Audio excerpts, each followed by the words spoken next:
여호와를 경외함이 지혜의 근본이다. 그랬습니다. 잠언서에도 여호와를 경외하는 것이 지혜와 지식의 근본이다. 이렇게 말씀을 했습니다.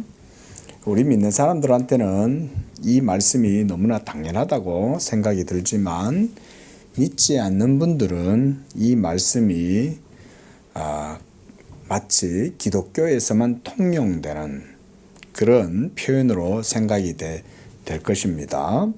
그러나 이 말씀은 사실은 모든 인생들, 모든 세계와 역사 가운데 가장 보편적인 말씀이라고 할 수가 있습니다.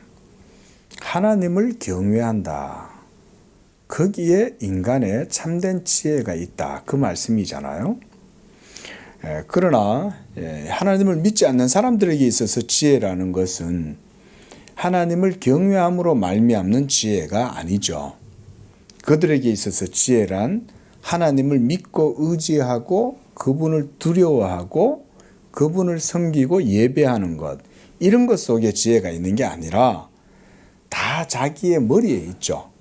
자기의 경험에 있고 우리가 이걸 이성이다 또는 이것을 경험이다 이런 말을 하잖아요. 또 그것과 함께 좀 더 나아가면 인간의 의지에 있다. 인간의 노력에 있다. 이런 것에다가 지혜와 지식의 그런 어떤 존귀한 명예를 돌리지 않습니까? 제법 그럴듯해 보이는 거죠. 위대한 철학 사상가들이 있지 않습니까? 무슨 고대에 무슨 우리가 익히 잘 아는 무슨 소크라테스 선생님, 우리 동양의 공자님, 노자님, 맹자님, 장자님, 순자님, 여러분들이 많잖아요. 제자 백가들. 그리고 서양에서도 무슨 또 플라톤이니, 또 아리스토텔레스니, 또 그거보다 또 훨씬 더 무슨 바르메니데스니, 여러 또 철학자들이 있단 말이죠. 그러다 보니까 하나님을 경외하는 것이 지혜의 근본이다라고 하는 이런 성경의 말씀이 그들에게는 되게 낯설게 느껴지는 거예요. 그리고 그들에게 있어서는 지혜로움이다. 이런 것은 하나님을 경외하는, 보이지 아니하는 하나님을 믿고 섬기는 이게 지혜가 아니라 자기의 이성의 논리를 잘 사용해서 그것을 경험을 통해서 또 잘 배합시켜 가지고 그런 걸 가지고 인생을 지혜롭게 사는 거, 그게 지혜지. 또 많은 경험을 하고 또 자기의 의지, 열정을 발동시켜 가지고 자기의 선행을, 윤리적 삶을 살아서 그걸 통해서 뭔가 좋은 일을 하고 멋진 인생을 이루고 이런 게 지혜지. 뭐가 하나님을 경외하는 게 지혜냐? 라는 것이 오늘날 세상의 대부분의 사람들의 논리를 사로잡고 있어요. 그런데 안타까운 건 그런 논리들이 하나님을 믿는다, 예수님을 믿는다고 하는 교회를 다니는 신도들 가운데에도 그런 사고방식들이 많이 점철되어져 있다. 지배하고 있다. 이 참 목사로서 안타까운 일인 거죠. 하나님을 경외한다는 것은 사실은 우리가 일반적으로 생각하는 그런 이성의 지혜나 어떤 지식이나 열정 이런 걸 뛰어넘는 겁니다. 사실은 하나님을 믿고 의지하고 그분을 경외하고 그분을 섬긴다. 이거는요 사실은 어떤 노예적이고 어떤 희생적이고 그런 삶이 아니에요. 그 자체로 하나님의 생명을 누리는 거예요. 사실은 이런 게 기독교의 개념입니다. 하나님을 경외한다고 하니까 그 앞에서 물론 하나님을 경외한다는 것은 두려워하는 마음을 가져야 경외감이 있는 거죠. 하지만 그런 경외감은요 막연한 두려움이 아니잖아요. 말씀하시고 우리 가운데 자기의 구원을 베푸시고 은혜를 베푸시고 능력을 베푸시는 그 하나님에 대한 경외감이니까 그 경외감 안에는 또한 사랑도 있는 것이죠. 그 사랑이 있기 때문에 그가 행하는 모든 일들이 또한 복되고 사랑 안에서 모든 일들을 행하고 이렇게 되는 것입니다. 그래서 10절에 보면 그의 계명을 지키는 자는 다 훌륭한 지각을 가졌다. 믿음이 온전한 사람인가 아닌가 그걸 판단하는 기준은 오늘날도 여전히 하나님의 말씀입니다. 계명이에요. 특별히 우리가 그것을 십계명으로 압축해서 볼 수가 있죠. 그래서 십계명은 하나님을 사랑하는 계명, 그 다음에 5계명에서 10계명까지는 이웃을 사랑하는 계명. 그래서 온 율법은 내 이웃을 네 몸과 같이 사랑하라 하신 이 말씀 속에 다 들었다. 그래서 사랑하는 자는 율법을 모두 이루었다. 사랑은 율법의 완성은 사랑이다. 이게 성경의 사상이잖아요. 그 예수 그리스도를 믿는, 그래서 하나님을 경외하는 사람 속에는 이와 같은 하나님에 대한 사랑, 그의 계명에 대한 헌신과 순종 이런 것들이 들어가 있는 거예요. 그러니까 온전한 믿음의 사람이냐? 그래서 그 믿음으로 말미암아 그가 참된 지혜를 가졌는가? 라는 것을 알 수 있는 척도가 있는 거예요, 여러분.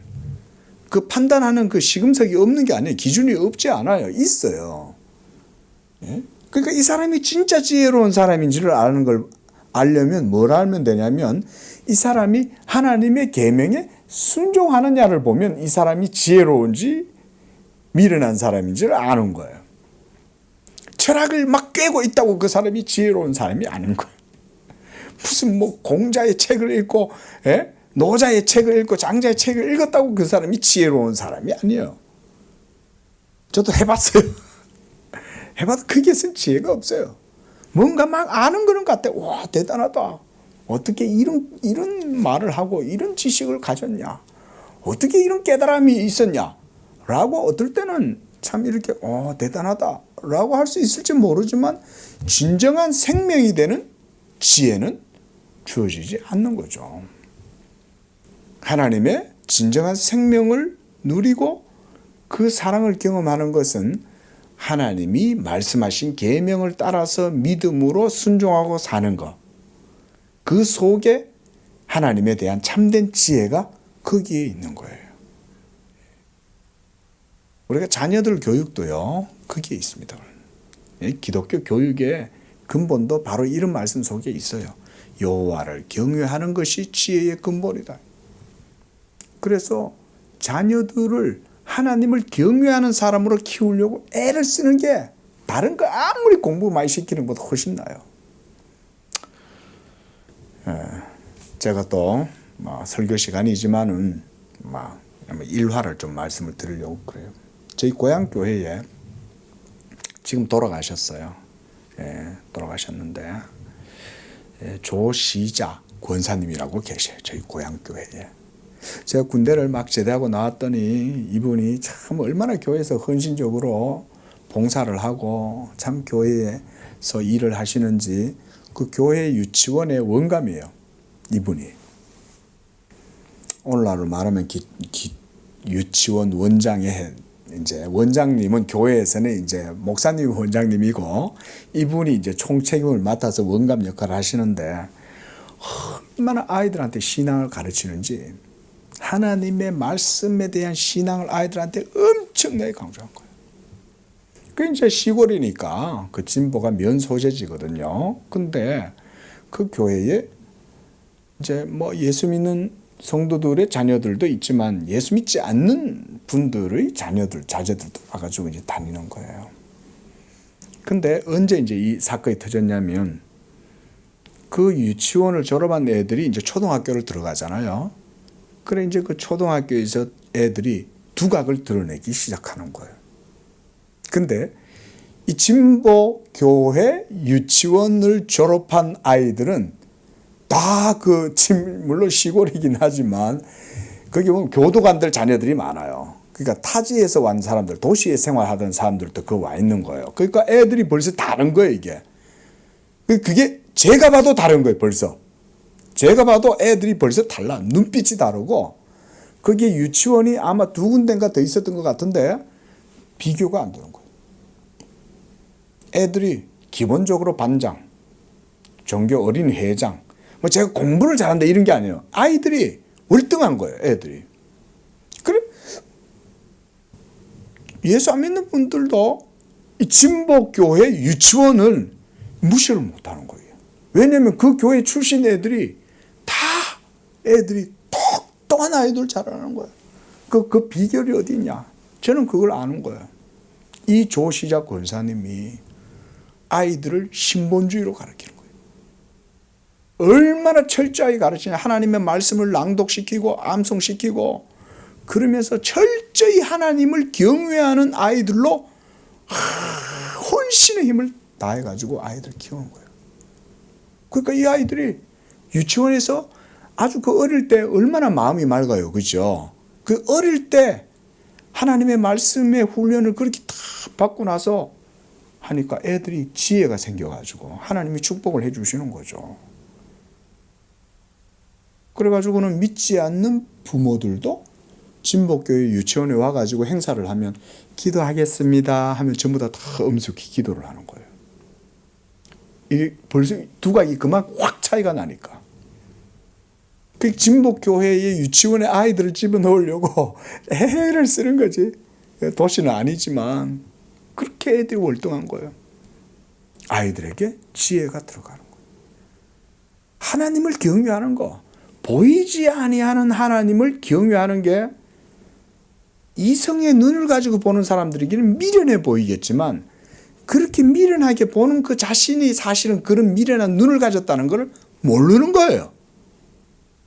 본인의 눈이 미련해서 미련하게 보인다는 것은 모르고 본인이 똑똑해서 저게 미련하다고 생각하는 거지. 그러면 결국은 어떻게 살겠습니까? 미련한 눈을 가졌으니 평생 미련하게 사는 거죠. 때때로 음란한 여자들한테 빠지기도 할 것이고 도박에 빠지기도 할 것이고 어떤 이 세상의 육적인 것에 중독이 돼도 그것을 벗어날 수 있는 힘은 없을 것이고 그런 게 전부 다 어디서 나오겠어요? 하나님을 경외하는 지혜를 가진 사람은 음녀의 눈을 피할 수 있잖아요. 음녀가 자기한테 오빠 이렇게 윙크해도 딱 떨쳐낼 수 있잖아요. 응? 이거 마약 한번 해봐 라고 해도 털어낼 수 있잖아요. 예? 세상 재미에 좀 빠져봐 라고 해도 마음속에 하나님을 경외하고 있으니까 적당하게 즐길 걸 즐겨도 선을 넘지 않는 거죠. 예? 주일날 어디 우리 한번 등산 가자. 아니야 나 오늘 예배 가야 돼.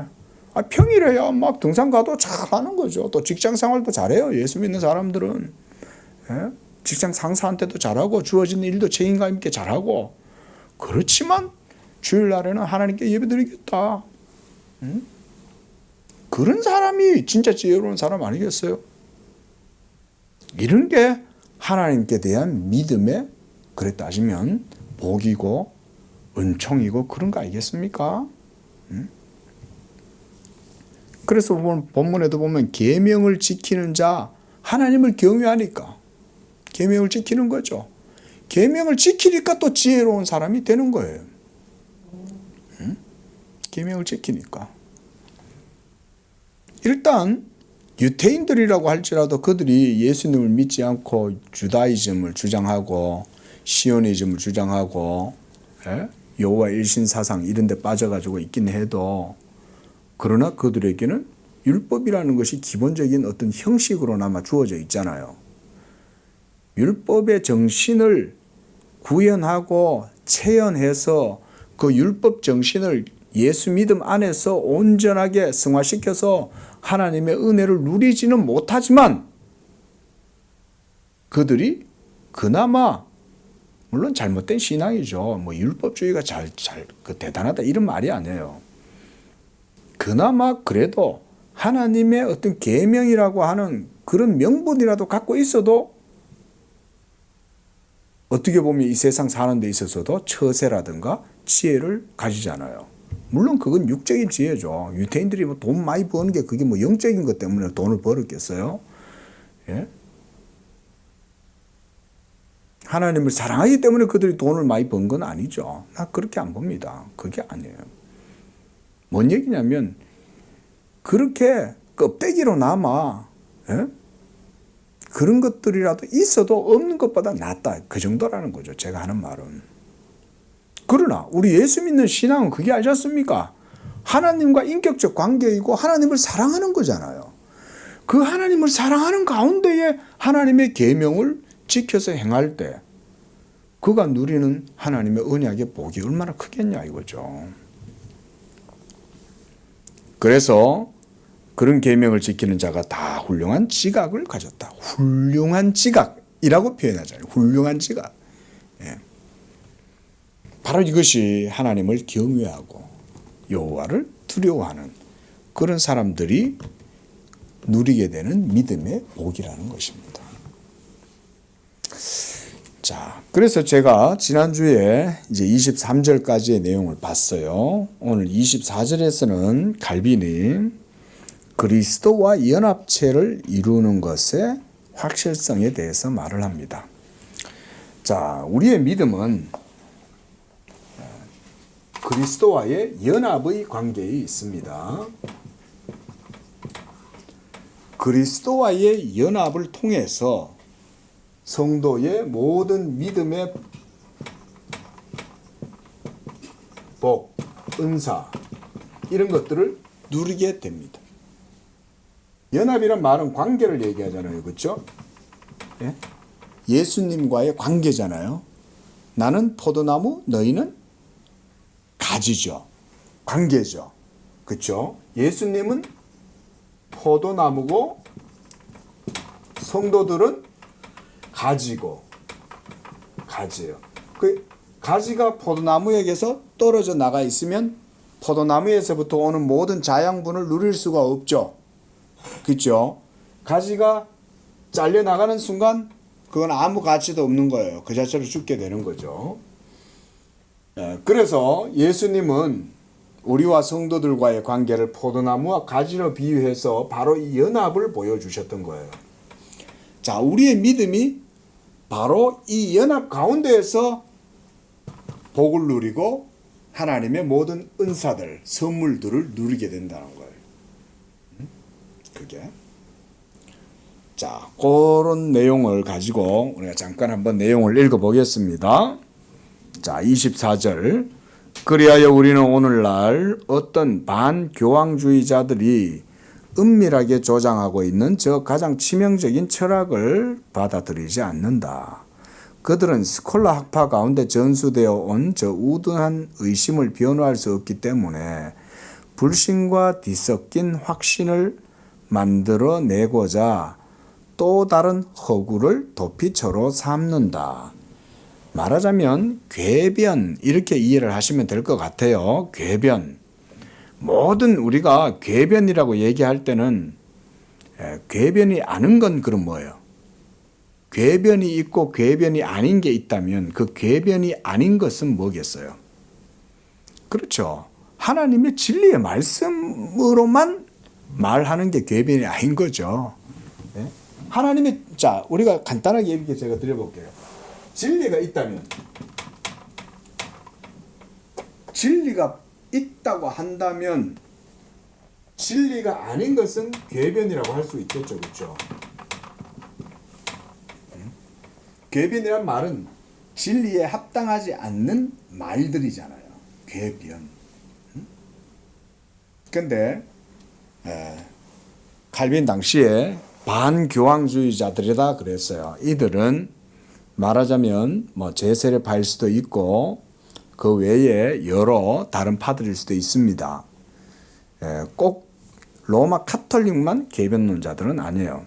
로마 카톨릭도 무수한 오류의 뒤범벅이 돼가지고 있었지만 로마 카톨릭을 반대하는 사람들도 그들을 반대하기는 하는데 그러나 진리 가운데 있지 못한 상태에도 있었던 거예요. 말하자면 제세례파 같은 사람들이 그런 사람들이었고 제세례파 이외에도 또 다른 파들도 있었어요. 그런 사람들이 또 어떤 주장을 했겠죠. 근데 그런 주장들도 보면 궤변인 거예요. 그러면서 스콜라 학파 가운데 그러니까 그 로마 교회의 스콜라 학자들 말하자면 오캄이라든가 우리가 대표적으로 토마스 아퀴나스 들어보셨죠, 그렇죠? 우리 성도님들 그래도 한 번쯤은 들어보셨을 거예요. 아퀴나스 그러면 유명하잖아요. 신학 대전이라고 하는 큰 책을 쓴 사람. 그래서 그런 이들에게서 전수된 우둔한 의심을 변호할 수 없기 때문에 왜 이 사람들은 그런 스콜라 학자들의 궤변을 또 이렇게 바르게 변호할 수 없었을까요? 동일하게 진리 가운데 있지 못했으니까 그런 거죠. 진리 가운데 없으니까. 진리가 없으니까 스콜라자 학자들의 궤변에 대해서 또 반론을 제기한다고 했는데 또 엉뚱한 말만 하는 거예요. 반론을 제기하면 진리에 입각해서 반론을 제기하면 되는데 진리에 있지 못하니까 진리에 대한 진리를 갖고 반박을 못하고 궤변을 가지고 또 궤변을 늘어놓는 거죠.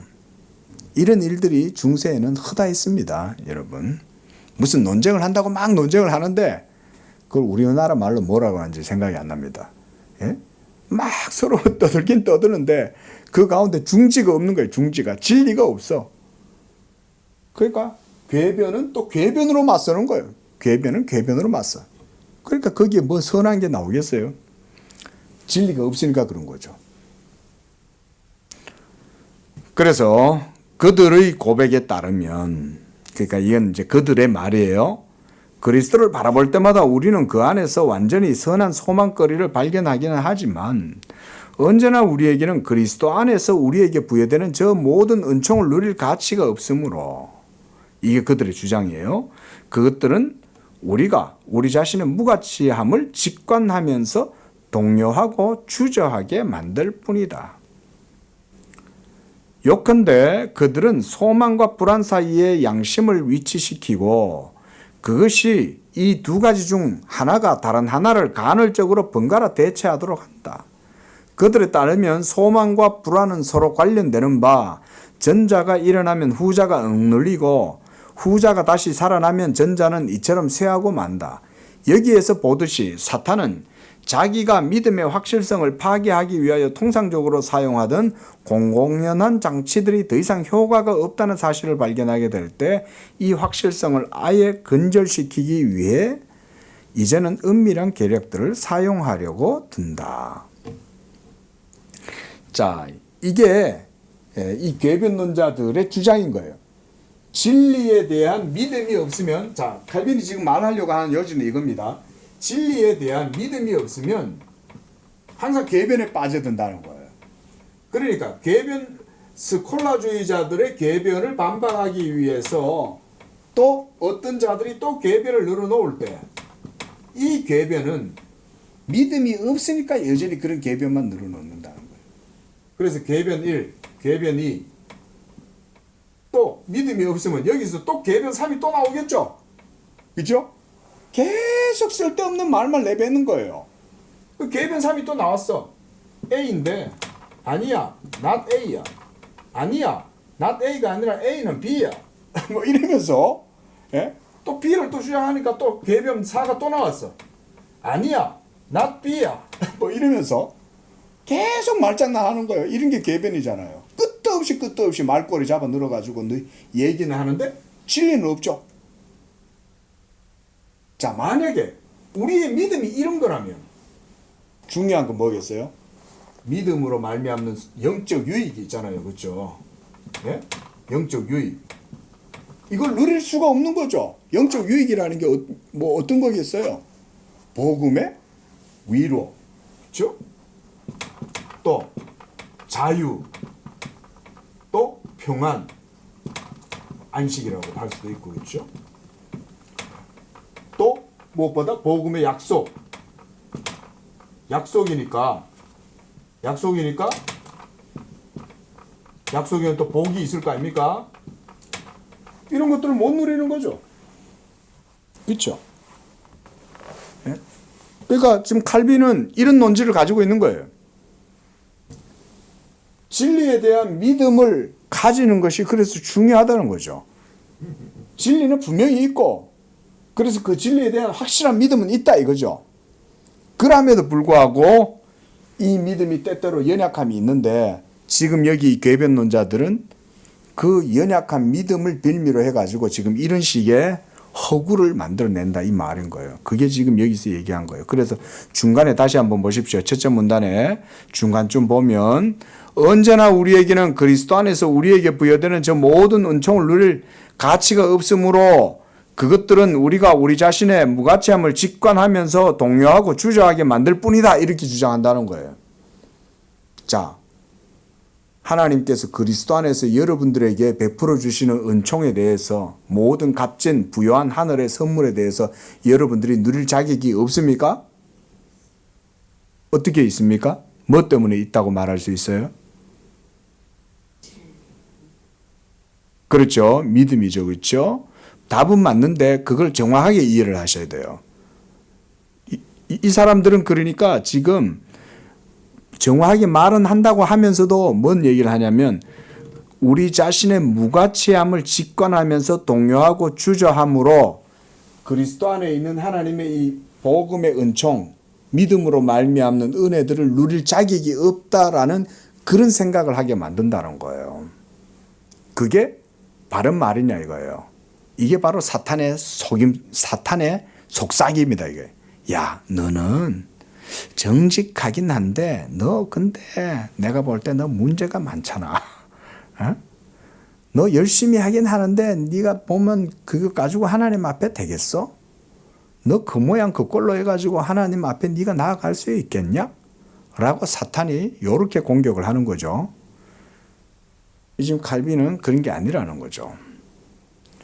우리가 지금까지 배웠던 게 뭡니까? 칼빈이 지금까지 얘기하는 게 뭐냐면 복음 안에서 자비하신 하나님의 은혜로 우리는 연약하지만 이 작은 믿음을 가지고 담대히 하나님 앞에 나아갈 수 있다 이 말을 얘기하는 거잖아요. 이게 복음이잖아요. 복음의 은혜를 복음 안에서 우리에게 나타내 보이신 하나님의 사랑과 자비를 칼빈처럼 이렇게 아주 깊이 있게 설명하는 사람이 그렇게 많지는 않아요. 그래서 칼빈의 책을 쫙 읽으면 이게 은혜가 되는 거예요. 은혜가. 내가 비록 부족하고 연약해도 그리스도 안에서 나를 택하신 그 하나님의 자비하심과 사랑 때문에 내 이 작은 믿음 안에서도 하나님의 위로와 자유와 평안과 하나님의 모든 그리스도 안에서의 약속을 누릴 수 있게 하신다. 믿으시기 바랍니다. 사탄은 이걸 공격하는 거예요. 그렇지 않다 이런 식으로. 그 궤변론자들이 그런 소리를 한다는 거예요. 그런 소리들을. 겨우 로마 카톨릭한테서 벗어났는데 또 벗어났더니 또 이런 소리를 하는 거죠. 왜냐하면 그들도 진리가 없기 때문에. 오직 우리의 모든 진리는 바로 성경이죠. 그러니까 여러분 요새 진리의 개념은 어디서 발견합니까? 우리가 개혁주의 프로테스탄트 신앙은 진리라고 하면 다른 데 없어요. 그렇죠? 이성의 사유라든가 철학적 지혜 이런 게 아니죠. 기독교의 진리는 성경에서 나오죠. 그렇죠? 성경이 하나님의 계시잖아요. 하나님의 계시의 말씀이잖아요. 이 계시의 말씀을 따라서 우리가 진리를 분명하게 인식을 해야 우리의 믿음도 바르게 세워질 수가 있다. 그 말이에요. 자, 두 번째 문단. 그러나 결국 절망으로 나아가게 될 뿐인 결국 이런 사람들의 주장은 결국은 그런 주장을 그런 궤변을 빠져들면 들수록 절망으로밖에 안 나아갈 수밖에 없어요. 이 오늘날도 이런 사람들이 많습니다. 그래서 교회 중심 신앙을 하셔야 돼요. 어디 인터넷 가가지고요. 인터넷에서 무슨 목사라는 명칭을 갖고는 나와갖고는 막 무슨 한국교회 비판하면서 여러분 한국교회 비판하는 사람들 치고 제대로 된 사람 없습니다. 예? 비판 너무 많이 하면요. 결국은 자기 얼굴에 침 뱉기예요. 누워서 자기 얼굴에 침 뱉기. 자, 교회 속에 연약함이 있어요, 없어요? 있죠. 그러니까요. 비판하면 자기 자신도 그 속에 있잖아요. 그렇죠? 그 연약한 교회 속에 자기도 한 일원이잖아요. 그럼 누구한테 침 뱉는 거예요? 결국 자기한테 침 뱉는 거예요, 사실은. 그래서 비판을 하려면요. 그런 비판을 하면 안 돼요. 함부로 비판하면 안 돼요. 비판을 하려면 사랑으로 판단해야 돼요. 그래서 성경에도 판단을 아니할 순 없으나 이렇게 말합니다. 그렇죠? 그 사랑의 판단이 있어요. 사랑의 판단이에요. 사랑의 판단을 하기 때문에 대안이 있어. 대안. 그 어떤 사람 보면 대안 없이 비판해. 대안 없이. 예?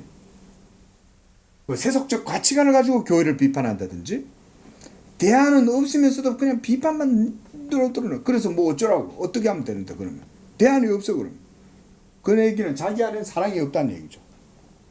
비판을 하긴 하는데 사랑은 없어. 그 얘기는 대안이 없다는 얘기잖아요. 부모들이 자녀들을 훈계하고 자녀의 행위에 대해서 책망하고 그렇게 할 때 그거는 대안을 가지고 있잖아요. 너 어떻게 해야 돼? 그리고 내가 너의 그런 연약함을 내가 짊어지고 너를 위해서 내가 애를 쓰고 그렇게 할 거야.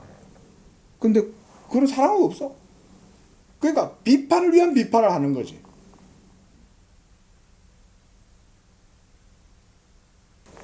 결국 절망으로 나아가게 할 뿐이다는 거예요. 절망으로 나아가게 될 뿐이다. 이런 반교황주의자들의 확신, 이들이 가지고 있는 이런 확신이란 도대체 무슨 말인가? 무엇이란 말인가? 그들에 따르면 만약 당신이 그리스도를 마음속에 깊이 헤아린다면 확실한 구원이 있을 것이지만 맞는 말 같죠? 어때요? 이것만 보면 맞는 말이잖아요. 그죠? 당신이 그리스도를 마음속에 깊이 헤아린다면 확실한 구원이 있을 것이나 맞죠? 맞는 말이죠. 이것만 보면. 근데 만약 당신이 당신 자신에게로 돌이키면 확실한 저주가 있을 것이니 의혹과 선한 소망이 서로 앞서거니 뒤서거니 하면서 당신의 마음을 다스리게 될 것이다. 자, 이게 뭔 말이에요? 자, 복음의 위로가 있어요. 이 말 속에. 자, 당신이 예수님을 잘 믿으면 그러면 구원이 있을 것이지만 예수를 잘 믿지 못하고 돌이키면 당신은 저주를 받을 것입니다. 이 소리를 하는 거예요. 자, 잘 믿는 사람한테는 이 말이 때때로 현혹이 될 수 있어요. 그죠? 아, 나는 잘 믿으니까 나는 복도 받을 거고 구원도 받을 거야. 근데 잘 못 믿는 사람은 어떻게 되겠어요? 그럼 저주 때문에 두려워할 거 아니에요. 예? 그렇죠? 잘 못 믿을 때는 두려운 거지. 그런 건 복음이 아니라 이거요. 그게 복음이 아니라는 거예요. 연약함이 있잖아요. 완전한 믿음이 있어요? 완전한 믿음이 없잖아요. 예? 지금 이 진리에 대한 참된 믿음이 없는 사람들에 대해서 궤변론자들은 이런 식으로 말을 하면 그걸 듣는 믿음이 연약한 사람들은 막 송두리째 흔들릴 거 아니야. 그럼 어떻게 하겠어요? 잘 믿을, 구원을 받으려고 이제 잘 믿으려고 노력을 할 거 아니에요. 예? 잘 믿으려고 노력을 하고 열심을 내면 그때부터 어떻게 되냐면 이제 광신도가 되는 거예요. 예? 그래가지고 이상한 이제 신앙을 막 추종을 하는 거예요. 열광주의자들이. 그래서 우리는 열광주의자들 속에 있는 이런 은밀한 문제들을 보는 거예요. 열광주의자들이 왜 열광하는지 아세요? 광신도들이 왜 광신하는지 아세요? 연약한 믿음 속에서도 잠잠히 하나님을 의지하는 마음이 없으니까 열광주의에 빠지는 거예요. 열광해야 자기의 그 행위의 열정을 통해서 자기 구원을 자꾸 확인을 하려고 하잖아요. 예? 저 신천지에 그런 데잖아요. 예? 그 14만 4천의 그 구원을 얻는 숫자 14만 4천에 들기 위해서 그렇게 노력한다잖아요. 단체 생활도 하고 기합도 받아요. 기합도. 예? 그러면서도 열심을 내는 거죠. 왜 그러겠어요? 헛된 지식에 빠져가 있으니까 그런 거죠. 복음이 없으니까 그런 거예요. 그런데 막 그래서 열광주의에 빠지는 거예요. 열광주의가 하나님 사랑하게 해서 열광하겠어요? 근데 사람들은 그 분별을 못하죠. 열광하면 그게 신앙이 좋다고 생각하는 거지, 자기들은. 다른 사람들은 보고 또 미쳤다라고 말을 하겠지만 미쳤다라고 말을 하는 사람들은 그러면 그들 속에 복음에 대한 확신이 있냐? 그들도 없어요. 둘 다 사실은 똑같아. 열광주의에 빠진 사람들이나 냉소적인 사람들이나 똑같아, 사실 알고 보면. 그러나 예수 믿는 믿음에 거하는 사람들은 어떻게 해요? 성도는 세상에서 판단을 받지 않는다 그러죠. 그런 말이에요. 왜 판단을 받지 않을까요? 성도가 판단을 받지 않는 이유는 그들은 이미 그리스도 예수의 은혜 안에 있기 때문에 판단할 수가 없는 거예요. 왜? 그리스도 예수가 이미 십자가에서 모든 판단을 다 받았잖아요. 그렇죠? 예수가 십자가에서 모든 율법의 판단을 다 받고 십자가로 말미암아 자기의 몸으로 그 모든 율법 증서를 거기서 소멸시켜 버렸는데 예수 믿는 사람들이 이제 그리스도 예수 안에 있는 자들은 결코 정죄함이 없잖아요. 그러니까 세상이 그들을 판단할 수가 없는 거예요. 그런데 지금 여기서 남 목사는 지금 그런 열광주의자들이나 냉소주의자들, 이성주의자들을 지금 판단하고 있잖아요. 왜 그게 가능하겠어요? 우리는 지금 그리스도 안에 있으니까 판단할 수 있는 거예요. 응? 이게 복음의 은혜고 권세인 거예요. 그래서 사도 바울도 그런 말을 했어요. 예? 믿는 자들이 세상을 판단할 것이 아니냐 그랬어요. 사도 바울은. 막 고린도 교회 성도들이 자기들끼리 모여가 서로 막 이렇게 평가르고, 예? 야, 쟤네들 말이야 이러면서 손가락질 하면 판단하는 거 아니에요? 정죄하는 거 아니에요? 그러니까 사도 바울이 그런 거예요. 야, 너희가 세상을 판단해야 할진데 어떻게 너희가 세상의 판단을 받으려고 세상 법정에 나아가고 서로 거기서 막 송사하고 싸우냐 이거죠. 예? 그거는 우리가 그리스도의 복음의 도안에 있으면 서로 용서하고 이미 그리스도께서 당신을 모두 용서하고 당신의 의가 되어 주셨고 그리스도께서 나의 의가 되어 주신 것처럼 당신에게도 의가 되어 주셨는데 서로 판단할 수 있겠어요? 근데 고린도 교회는 그런 믿음이 부족했던 거죠.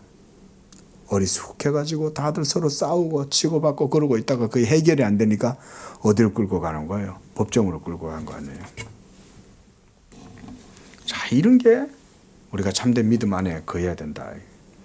자, 좀 더 읽어보겠습니다. 자, 이는 마치 그리스도를 우리 안에 내주하시는 분이 아니라 우리와 멀리 떨어져서 계시는 분과 같이 생각하는 것이 마땅하기라도 하듯 여기서 이런 발상에서 비롯된 것이다. 자, 우리는 어떻습니까? 우리는 그리스도와 떨어져 있지 않죠. 말씀드렸듯이 우리는 그리스도와 연합되어져 있잖아요. 그런 것 가운데에서 우리는 믿음을 가지는 거예요. 지금 칼빈이 요 얘기하는 거예요. 지금 그리스도와의 연합 상태 속에서 가지는 성도의 믿음은 연약할지라도 그 믿음은 결코 누구도 정죄할 수 없고 그리스도의 사랑에서 그것을 빼앗을 수 없고 그들을 무너뜨릴 수가 없다. 그래서 그 믿음 안에서 복음의 위로와 복음의 자유함과 복음의 평안과 복음의 약속들을 누린다. 실로 우리가 그로부터 구원을 기대하는 것은 그가 멀리 떨어져 계신 분으로 우리에게 나타나시기 때문이 아니라 그가 우리를 그의 몸에 접붙여서 그에게 속한 모든 은총에 뿐만 아니라 그 자신에도 참여하는 자들이 되도록 만드시기 때문이다. 이런 거 줄 거 놓으세요. 얼마나 좋은 말입니까? 실로 우리가 그로부터 구원을 기대하는 것은 멀리 떨어져 있어서가 아니라 우리가 그리스도와 연합되어서 그에게 몸에 붙어 있는 지체가 되기 때문에 그의 몸에 참여하기 때문에 우리가 이 모든 것들을 누리는 것이다. 자, 몸에 우리 모두가 그리스도의 몸의 지체들이죠. 그죠? 우리 권사님도 집사님도 우리 모든 성도들이 다 그리스도의 몸의 지체예요. 그런데 몸의 지체들의 믿음의 분량이 다 똑같아요? 어때요? 믿음의 분량이 다 다르죠. 어떤 사람은 연약해요. 조금만 남이 뭐라 하면 그것 때문에 마음의 상처를 받고 그걸 감당하지를 못해가지고 막 이래. 주님만 생각하면 다 이렇게 그거를 해소하고 털털 털고 이렇게 할 수가 있어야 되는데 그게 안 돼. 믿음이 연약해갖고. 그것도 어떤 사람은 믿음이 강해. 그러다 보니까 믿음이 강한 사람 때문에 또 약한 사람이 또 상처받기도 하고. 교회라는 것은 그런 곳이에요. 여러 종류의 믿음의 사람들이 한테 같이 있는 거예요. 그래서 교회에서는요, 여러분 우리 성도님들 잘 들으세요. 강한 믿음을 가졌다. 그러면요, 약한 자를 생각하는 믿음을 가져야 됩니다. 약한 자들은요, 또 약한 가운데 있는 성도들은요, 강한 믿음을 가진 사람을 보고 판단을 할 필요가 없어요. 예? 왜 저 사람은 저러냐? 그거 가지고 굳이 그렇게 판단하거나 정죄할 필요 없어요. 예. 그 사람은 이미 강한 믿음을 가졌기 때문에 약한 믿음의 사람이 먹지 못할 것을 쉽게 먹을 수 있어요. 튼튼한 것도 막 튼튼한 이빨로 고기를 막 뜯어먹고 힘줄 붙어 있는 고기도 막 뜯어먹고 그러는 거예요. 근데 이 사람은 그런 걸 못해. 약해가지고. 약한 믿음이니까. 그때 약한 성도들은 그걸 생각하라 이거예요. 그러니까 약한 자는 강한 자를 함부로 비판하지 말고 강한 자들은 약한 자를 위해서 배려해 줘라는 거예요. 그러니까 약한 자 앞에서는 말도 조심하고 행동도 조심하고 그들을 배려해 주고 또 약한 자들이 때때로 강한 사람들의 그런 모습들을 봤을 때는 그거를 판단하거나 정죄하지 말라는 거죠. 그러므로 나는 그들의 논쟁에 빗대어 그들을 다음과 같이 반박하고자 한다. 만약 당신 자신을 마음속에 깊이 헤아린다면 확실한 정죄가 있을 것이다. 그러나 보세요. 여기서 칼빈이 얘기해요. 그리스도는 모든 은총으로 당신과 교통하심으로 그 모두가 당신의 소유가 되게 하신다. 그 모두란 이런 거예요. 자, 방금 얘기했던 이런 겁니다. 그리스도 예수를 믿음으로 말미암는 영적인 자유, 모든 유익들, 이런 것들 혜택을 누리게 하신다. 이게 칼빈이 제시하는 거예요. 그러므로 당신은 그의 몸의 지체가 되고 진정 그와 하나가 되고 그의 의가 당신의 죄를 압도해버리는 거예요. 여러분들의 연약함이 있지만 여러분 속에 죄성이 있지만 그리스도의 의가 여러분들의 죄성을 압도해버린다. 그의 구원이 당신이 받을 정죄를 지워버리고 그가 자기의 고상함으로 중재하심으로 당신의 수치를 하나님의 면전에 이르지 못하도록 하신다. 요 줄 거 놓으세요. 이건 집에 가셔서 다시 한번 읽으세요. 그리고 이걸 읽고 감사합니다. 이렇게 하나님께 말하십시오. 이게 바로 하나님이 예수 그리스도를 통해서 우리에게 주시는 복음의 은혜예요. 그리고 이 모든 복음의 은혜가 지금 칼빈은 어떻게 우리가 누린다는 겁니까? 그리스도와 뭐를 통해서? 연합을 통해서. 우리가 성찬을 그래서 함으로써 이 연합을 맛보는 거예요. 성찬 그냥 아무렇게 하는 게 아니에요. 성찬하는 이유는 바로 이 그리스도와의 계속된 연합 가운데 내가 있다는 걸 그걸 통해서 확인하는 거예요. 그러니까 성찬을 행하고 나면 용기가 생기고 믿음이 생겨나고 마음이 상해 있다가도 마음이 우울해져 있다가도 새 힘을 얻는 거예요. 이 복음을 듣고 성찬을 행하면. 분명히 이러하니 우리는 그리스도를 우리 자신으로부터 우리 자신을 그로부터 분리해서는 안 된다. 떨어져 나가면 안 되는 거죠. 포도나무가 가지와 함께 딱 붙어 있어야 돼요. 가지가. 그래서 오히려 우리는 용기를 다하여 그가 그 자신을 우리와 결합시켜 하나가 되게 하신 그 연합체를 우리 두 손으로 굳게 붙들어야 한다. 자, 우리도 그렇게 고백하십시다. 나는 그리스도의 몸의 지체다. 시작. 나는 그리스도의 몸의 지체다. 이걸 굳게 붙들어라 이거예요. 그래서 내 모든 의는 포도나무 대신 그리스도께로부터 나오는 것이지 내게서 있지 않다. 이거 날마다 고백하세요. 아셨죠? 여러분들의 몸이 여러분들을 속이는 거예요. 자꾸. 여러분들 몸속에 있는 죄성이 복음의 은혜를 누릴 수 있도록 여러분들의 영적인 자유를 자꾸 얽어매요. 그게 죄예요. 죄가 얼마나 간사한지 그런 거예요. 그리고 사탄이 그런 여러분들의 죄성으로 말미암아 연약할 때 사탄이 주변에서 있다가 막 이렇게 자꾸 물론 하나님의 섭리 가운데 있지만 어떨 때는요 막 방해를 해요. 주변에 막 그날 막 교회만 오려고 하면 이놈의 남편이 그날따라 막 이렇게 그냥 야단이요. 예수만 믿으려고 할 예수를 믿겠다라고 그러면 주변에 아는 사람들이 어째 그렇게 나를 막 갖다 들쑤셔가지고 화나게 하고 그 마음이 상해가지고 화가 나니까 하나님 얼굴 보기가 부끄러우니까 그날 교회를 안 나가는 거야. 에이씨 안 나가. 저 인간들 때문에 내가 도저히 못 나가겠어. 이러면서 그냥 마음이 상해가지고 아이고 마음이 상했는데 왜 교회를 안 나와. 마귀가 그런 식으로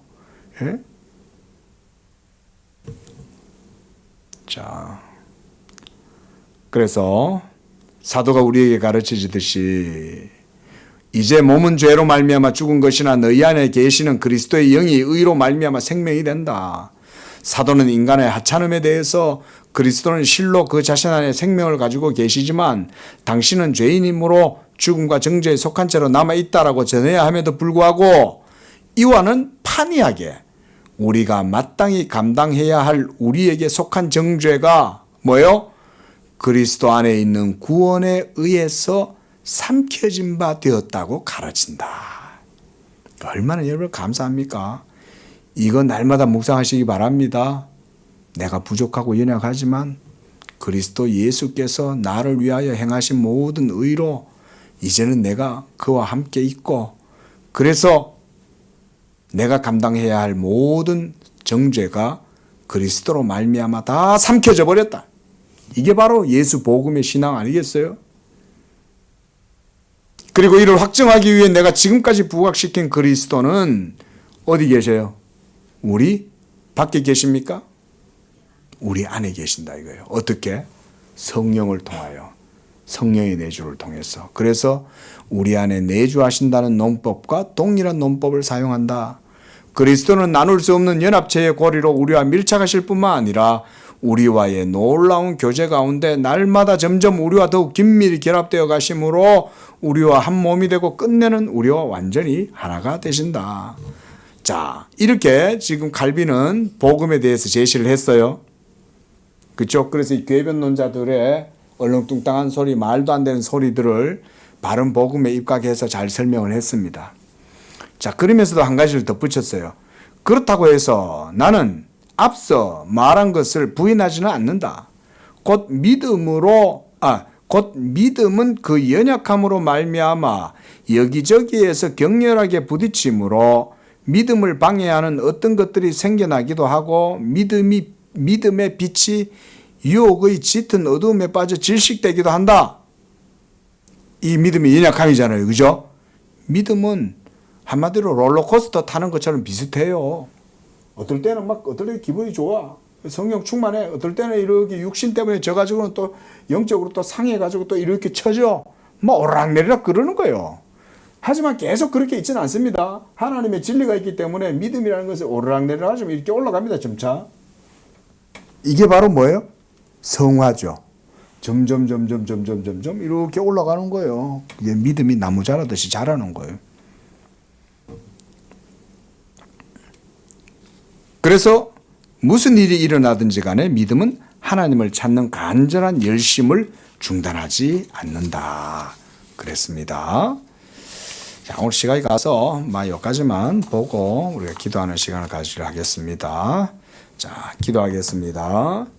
자비하신 아버지 하나님 감사합니다. 하나님은 우리에게 예수 그리스도로 말미암는 복음의 은총을 베풀어 주시고 그리스도 예수를 믿음으로 말미암아 하나님이 주신 성령 가운데 거하여 이제 그리스도의 몸과 연합한 한 지체가 되었으므로 이제 우리 성도들의 모든 믿음이 그리스도 예수 안에 있고 그리스도 예수에게 접붙임 받은 그 믿음 가운데에 우리 성도들이 복음의 은혜를 누리게 하시는 줄로 믿습니다. 그러나 우리가 육신이 연약하고 믿음이 연약하고 하나님 아는 것이 부족하여 때때로 마귀의 유혹에 넘어갈 때도 많고 아버지여 때때로 우리의 연약한 믿음이 이리저리 흔들려서 무너질 때도 많습니다. 그러나 그때마다 우리 성도들이 이 믿음의 확실한 것을 굳게 붙잡고 끝까지 나아가는 믿음을 허락하여 주시옵소서. 그리스도 예수 안에 있는 자들에게는 결코 정잠이 없다고 하신 이 말씀을 기억하고 사망이나 권세나 어둠이나 하나님 아버지여 천사들이나 세계나 사망이나 그 어떤 것도 그리스도 예수 안에 있는 하나님의 사랑에서 우리를 하나님 결코 빼앗을 수 없다는 것을 우리가 믿고 그 가운데 복음의 자유와 복음의 위로와 안식과 평안과 복음의 복을 누리는 복된 믿음들이 다 되도록 축복하여 주시옵소서. 예수님의 이름으로 기도합니다. 아멘.